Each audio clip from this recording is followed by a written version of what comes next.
Once again, welcome back to my YouTube channel eContent BB. Dear students, we are going to talk about the unit number 5, that is industrial profile and problems. विद्यार्थी मित्रांनो, आज आपण 5व्या घटकाबद्दल बोलणार आहोत, ज्याचं नाव आहे औद्योगिक स्थिती आणि समस्या.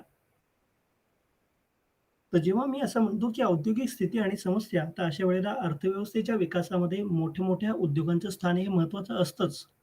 जसं की लोखंड असेल, पोलाद असेल, सिमेंट असेल, यासारखे जे पायाभूत उद्योग आहेत, या उद्योगांमुळेच औद्योगिकरणाला गती मिळत असते. शेती उद्योग, सेवा क्षेत्राचा विकास होऊन देशाचा आर्थिक विकास देखील घडून येतो आणि त्यामुळेच जेव्हा योजनेचा कालखंड असतो, त्यावेळेला अशा कालखंडामध्ये पोलाद, लोखंड, कोळसा अशा पायाभूत उद्योगांच्या विकासावरती भर देण्यात येत असतो. त्यासाठी सार्वजनिक क्षेत्रातही मोठ्या-मोठ्या कंपन्यांची उभारणी केली जाते. पायाभूत सुविधांचा विकास केला जातो. विशेष वित्तीय संस्थांची स्थापना, अशा अनेक प्रकारच्या गोष्टींवरती भर देण्यात येत असतो. आणि जेव्हा योजना केली जाते, तेव्हा योजनेच्या कालावधीमध्ये देशात मोठमोठ्या उद्योगांचा विकास झालेला असतो. प्रस्तुत प्रकरणामध्ये आपण भारतीय अर्थव्यवस्थेतील मोठ्या उद्योगांचे महत्त्व, खाजगी क्षेत्रातील उपक्रमांची भूमिका, समस्या आणि सार्वजनिक क्षेत्रातील उपक्रमांची भूमिका व समस्या, लघु उद्योगांची भूमिका व समस्या याविषयी आपण सखोलपणे चर्चा करणार आहोत.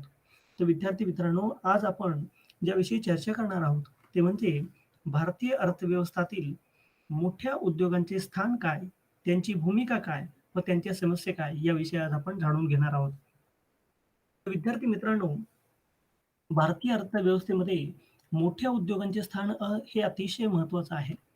याचं कारण असं, की भारतीय अर्थव्यवस्थेतील मोठ्या उद्योगांचं महत्त्व हे आपल्याला वेगवेगळ्या कारणांमधून दिसून येतं. सध्याची जर आपण परिस्थिती पाहिली, तर भारतामध्ये मेक इन इंडिया असेल, तर हे जे काही एक प्रकारची पॉलिसी गव्हर्नमेंटने आणलेली आहे, तर या पॉलिसीचा अर्थच हा आहे, की स्वतः आपण स्वतःच्या देशामध्ये वस्तूंची जास्तीत जास्त निर्मिती करायची आणि स्वतः आपण स्वतःवरतीच अवलंबून राहायचं. इतरांवरती अवलंबून राहण्यापेक्षा आपणच आपल्या देशातील उद्योगांना चालना द्यायची. आणि याचं महत्त्व काय? तर याचं सगळ्यात पहिलं महत्त्व आपल्याला असं सांगता येईल, की यामुळे आपल्या आर्थिक विकासाला मदत होते. जे लेस डेव्हलप कंट्रीज असतात, तर लेस डेव्हलप कंट्रीजमध्ये मोठ्या उपक्रमांनी किंवा किंवा उद्योगांची ही अतिशय महत्त्वाची भूमिका हे कमी डेव्हलप कंट्रीजमध्ये बजावली जाते. आणि म्हणून लेस डेव्हलप कंट्रीज हे विकासाच्या बाबतीमध्ये मागे असल्याचं दिसून येतं आपल्याला. याचं कारण असतं, की त्या देशांचा विकास हा वेगाने होण्याच्या दृष्टीने त्यांना भर देण्याची जास्तीत जास्त आवश्यकता असते. परंतु त्या ठिकाणी तसं झालेलं दिसत नाही आणि म्हणून ते देश कमी विकसित असलेले आपल्याला दिसून येतात. याउलट मोठे उद्योग देशाच्या विकासाच्या दृष्टीने अत्यंत आवश्यक असलेल्या वस्तूंचे उत्पादन करत असतात. अशा वस्तूंच्या उत्पादनामुळे त्या देशाच्या आर्थिक विकासाला गती मिळते. देशाच्या विकासाच्या प्रक्रियेतील अनेक आर्थिक अडथळे दूर होत असतात आणि म्हणून भारतातील लोखंड आणि पोलाद यासारखे जे मोठे उद्योग आहे, यांच्या विकासामुळे आपल्या देशाच्या आर्थिक विकासालाही गती मिळालेली आहे. दुसरं महत्त्वाचं कारण आपल्या भारतीय अर्थव्यवस्थेमध्ये मोठ्या उद्योगांचं आहे, ते म्हणजे भक्कम आर्थिक पाया. उद्योगधंद्यांमुळे मूलभूत आणि भांडवलाच्या वस्तूंची उद्योगांची उभारणी करण्याच्या दृष्टीने मोठे उद्योग हे अतिशय आवश्यक असतात. उदाहरण जर सांगायचं म्हटलं तर वाहतूक उद्योग असतील, दळणवळण असेल, वीज निर्मिती असेल, यासारख्या मोठ्या उद्योगांची गरज ही आपल्या देशाला असते आणि म्हणून मोठ्या उद्योगांच्या विकासामुळे भक्कम आर्थिक पाया घातला जातो आणि भारतामध्ये मोठ्या उद्योगांच्या विकासामुळे आपला आर्थिक पाया हा भक्कम झालेला आपल्याला दिसून येतोय. त्याचप्रमाणे आपल्या उत्पादनामध्ये देखील वाढ होत असते. मोठे उपक्रम किंवा उद्योग हे उत्पादकता वाढीसाठी मदत तर करतच असतात. असे अनेक दृष्टीने उत्पादकता वाढ ही महत्त्वाची ठरते. त्यामुळे शेती, लघु उद्योग या उद्योगांची देखील उत्पादकता ही वाढते, म्हणजे आपल्याला फायदेशीर ठरते आणि त्यामुळे मोठ्या उद्योगांची उत्पादकता वाढीसाठी आपण जास्तीत जास्त हातभार लावला पाहिजे. यानंतर मोठ्या उद्योगांचं महत्त्व सांगायचं म्हटलं तर मोठे उद्योग हे आपल्याला कमी खर्चामध्ये जास्त उत्पादन मिळवून देण्यास मदत करतात. कारण की मोठ्या उद्योगांमुळे वस्तूंचे मोठ्या प्रमाणामध्ये उत्पादन करणं आपल्याला शक्य होतं. तसेच मोठ्या प्रमाणातील उत्पादनाचा फायदा मिळवून आपण ती वस्तू कमीत कमी खर्चामध्ये इतर ग्राहकांपर्यंत पोहोचवू शकतो. आणि भारतामध्ये अशा मोठ्या उद्योगांची उभारणी झाल्याने आपल्या उत्पादन खर्चामध्ये कमतरता येऊन आपण मोठ्या प्रमाणावरती आपल्याला उत्पादन करणं हे शक्य झालेलं आहे. पुढचा महत्त्वाचा मुद्दा सांगायचा म्हणजे आपल्याला यामुळे निर्यात करण्यासाठी देखील मदत होत असते. मोठ्या उद्योगांमुळे वस्तूंचं उत्पादन जास्त केलं जातं. त्यामुळे देशातील गरजा भागवून ज्या वस्तू शिल्लक राहतात, अशा वस्तू आपण निर्यात करणं शक्य आज आपल्याला झालेलं आहे. आणि म्हणून भारतातील मोठ्या उद्योगांनी देशाच्या निर्यातीमधला महत्त्वाचा वाटा उचललेला आज आपल्याला दिसून येतो. यानंतर लघु आणि कुटीर उद्योगांच्या मध्ये देखील मोठ्या उद्योगांचा महत्त्वाचा वाटा असतो. कारण की लघु आणि कुटीर उद्योगांच्या विकासामध्ये मोठ्या उद्योगांचा जो महत्त्वाचा पार्ट आहे तो म्हणजे काय? तर सामग्रीचा पुरवठा करण्यासाठी मोठ्या प्रमाणावरती लघु आणि कुटीर उद्योग हे सुरू करण्यात आलेले असतात. तसेच लघु उद्योगांसाठी आवश्यक असलेली यंत्रसामग्रीची निर्मिती ही मोठ्या उद्योगांमध्ये केली जाते. अशा प्रकारे यंत्र, साहित्य, लघु उद्योगांना पुरवून मोठे उद्योग लघु व कुटीर उद्योगांच्या विकासासाठी महत्त्वाचे योगदान देताना आज आपल्याला दिसून येत आहेत. त्याचप्रमाणे या उद्योगधंद्यांमुळे शेतीच्या विकासात देखील मदत झालेली दिसून येते. देशातील मोठमोठ्या उपक्रमांमुळे आपल्या देशातील शेतीच्या विकासात मदत झालेली आहे. कारण की शेतीच्या विकासासाठी आवश्यक असणारी यंत्र, अवजारे, खते यांचं उत्पादन हे मोठ्या उद्योगांमध्ये केलं जातं. आणि अशा प्रकारच्या वस्तूंच्या उत्पादनामुळे शेतीच्या विकासास मदत तर झालेलीच आहे. त्याचप्रमाणे साखर उद्योग, कापड उद्योग, ताग उद्योग, कच्च्या मालासाठी शेती क्षेत्रावरती अवलंबून असणाऱ्या वेगवेगळ्या उद्योगांच्या प्रगतीमुळे शेतीच्या क्षेत्राला देखील हातभार लागलेला आपल्याला दिसून येतो. यानंतर महत्त्वाची गोष्ट म्हणजे स्थूल राष्ट्रीय उत्पन्नामध्ये मोठ्या उद्योगांचा हा महत्त्वाचा वाटा असलेला आपल्याला दिसून येतो. कारण की अशा उद्योगांकडून देशाच्या स्थूल राष्ट्रीय उत्पन्नामध्ये महत्त्वपूर्ण भर टाकली जाते आणि म्हणून भारतातील मोठ्या उद्योगांकडून देशाच्या राष्ट्रीय उत्पन्नाचा वाटा जो आहे तो सगळ्यात महत्त्वाचा मानला जातो. यानंतर आपल्या देशातील रहिवाशांचं राहणीमान देखील यामुळे सुधारत असतं.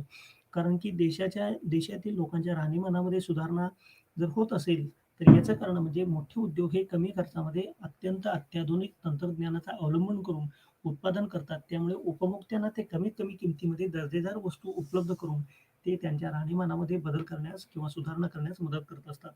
आणि याचा सगळ्यात महत्त्वाचा जो काही फायदा आहे तो म्हणजे काय रोजगार निर्मिती.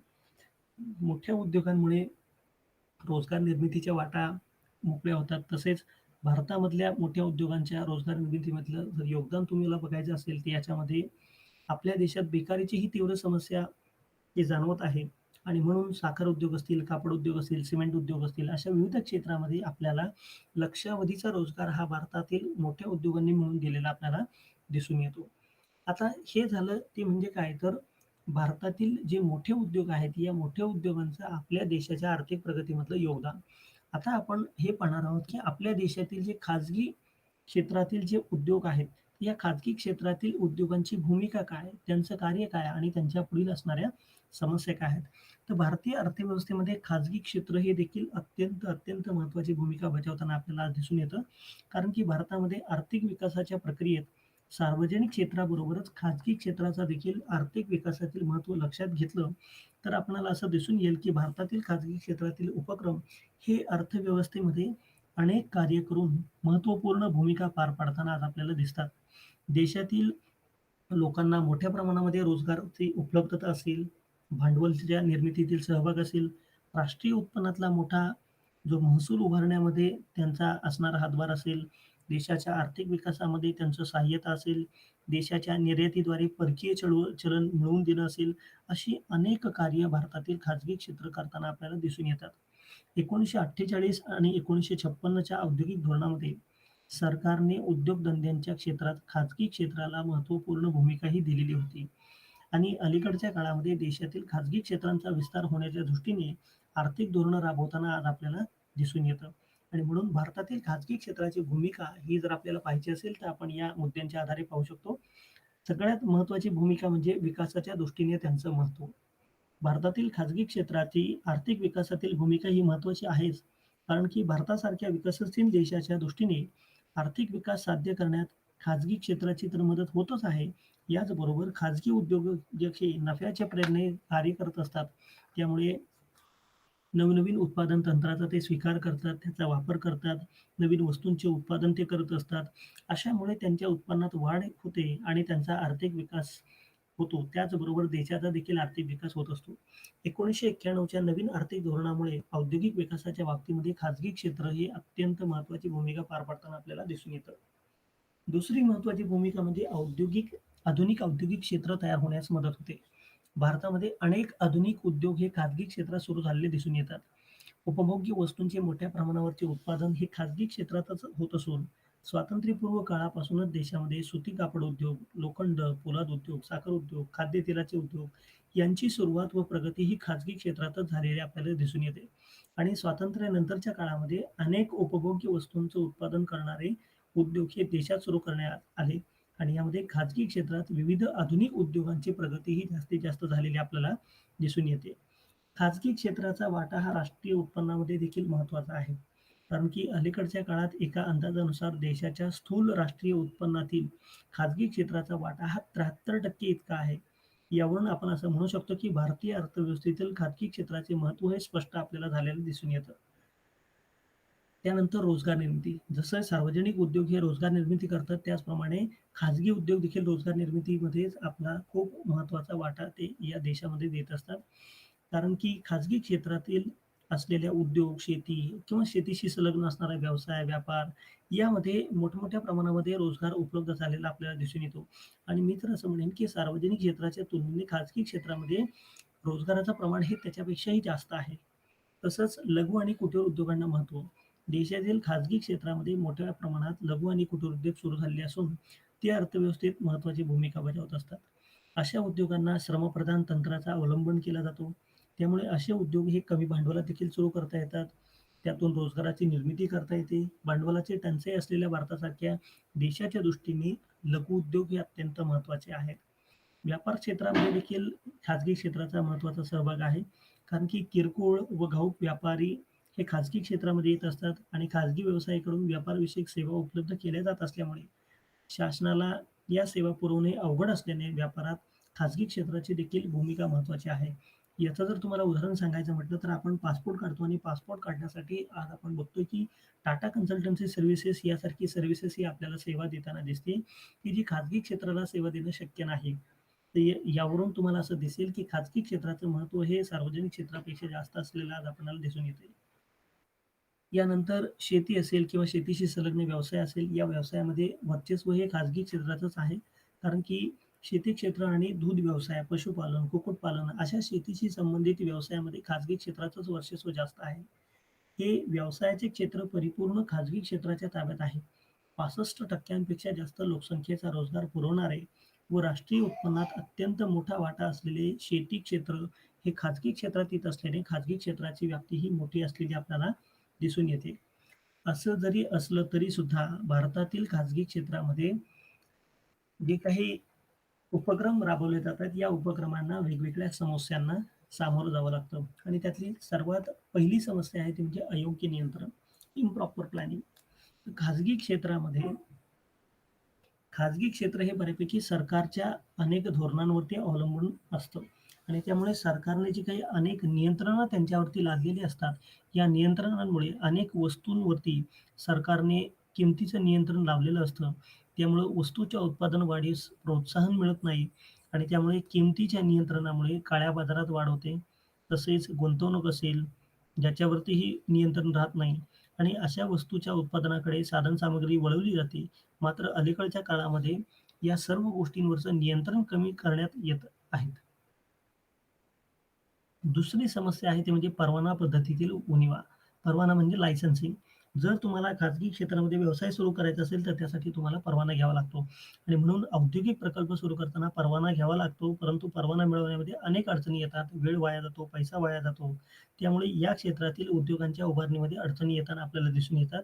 मात्र अलीकडच्या काळामध्ये आर्थिक सुधारणांमुळे परवाना पद्धती देखील शिथिल करण्यात आलेली आहे. बऱ्याचशा गोष्टी ऑनलाईन झाल्यामुळे आता ही देखील समस्या आपल्याला कमी जाणवताना दिसून येईल. त्यानंतर वित्तपुरवठ्याची समस्या असेल. उद्योगांच्या उभारणीमध्ये मोठ्या प्रमाणात वित्तपुरवठ्याची गरज असते आणि अशा वेगवेगळ्या वित्तीय संस्थांकडून निधी हा उपलब्ध करून दिला जातो. परंतु फार मोठ्या कंपन्यांनाच निधी उभारण्यात अडचण येत नाही. परंतु त्या छोटे उद्योग असतात त्यांना मात्र निधी उभारण्यामध्ये अडचणी येतात. लघु उद्योगांसाठी आरक्षण. भारतामध्ये लघु उद्योगांच्या विकासासाठी सरकारने काही वस्तू आणि उत्पादनासाठी लघु उद्योगांना राखून ठेवलेलं आरक्षण आहे. त्यामुळे अशा वस्तूंचं उत्पादन मोठ्या उद्योगांना करता येत नाही आणि त्यामुळे मोठ्या उद्योगांसाठी उपलब्ध असलेले उत्पादन क्षेत्र हे मर्यादित होऊन त्यांच्या प्रगतीमध्ये अडचण असलेली आपल्याला दिसून येते. आणि आज जर तुम्ही पाहिलं तर महागाई इतकी वाढते, की त्या महागाईमुळे आपला उत्पादन खर्च देखील वाढताना आपल्याला दिसतोय. कच्च्या मालाच्या किमतीतील वाढ असेल, भाववाढ असेल, वेतनामध्ये वाढ असेल, इत्यादी अनेक कारणांमुळे उत्पादनाच्या खर्चात देखील वाढ होताना आपल्याला दिसून येते. वाढत्या उत्पादन खर्चामुळे किमतीमध्ये वाढ करावी लागत असते. त्यामुळे स्पर्धा क्षमता ही कमी झालेली दिसून येते आणि विदेशी मालांबरोबर आज आपल्या भारतीय वस्तूंना स्पर्धा करणे हे अशक्यप्राय होऊन बसलेलं आहे. आणि अशा प्रकारच्या समस्यांना तोंड द्यावं लागत असल्यामुळे खाजगी औद्योगिक क्षेत्राच्या प्रगतीमध्ये अनेक अडचणी ह्या निर्माण होताना आपल्याला दिसून येत आहेत. तसेच या खाजगी क्षेत्राच्या भविष्याबाबत जर चिंता व्यक्त करण्यात येत आहे, परंतु अलीकडच्या काळामध्ये आर्थिक सुधारणा कार्यक्रम असतील, त्यामुळे उद्योगधंद्याचं जे काही धोरण आहे, त्या धोरणामध्ये आपल्याला बदल केलेले दिसून येतात. त्यामुळे या क्षेत्राच्या प्रगतीच्या दृष्टीने खाजगी क्षेत्राच्या विशेष करून दृष्टीने हे सरकारने पाऊल उचललेलं आपल्याला दिसतोय. कारण परवाना पद्धती देखील आजकाल ऑनलाईन करण्यात आलेली आहे. त्यामुळे सार्वजनिक क्षेत्राचा संकोच करून खाजगी क्षेत्राच्या विस्तारावरती भर आज जास्तीत जास्त दिलेला आपल्याला सरकारकडून दिसून येते.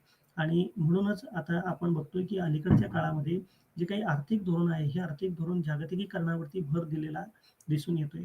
आणि या जागतिकीकरणामुळे जी वेगवेगळी आव्हानं आपल्यासमोर निर्माण झालेली आहेत, ती म्हणजे खाजगी औद्योगिक क्षेत्रामध्ये ज्या स्पर्धा आपल्याला दिसतात, त्यांची जी कार्यक्षमता दिसते, तर ही स्पर्धा असेल किंवा त्यांच्यातील कार्यक्षमता असेल, याच्यामुळे सरकारी जे उद्योग आहेत, हे सरकारी उद्योग बऱ्याचदा बंद पडताना आपल्याला दिसून येत आहेत. थोडक्यात सांगायचं म्हटलं तर खाजगी औद्योगिक क्षेत्राची कार्यक्षमता ही वाढत्या स्पर्धेला तोंड देता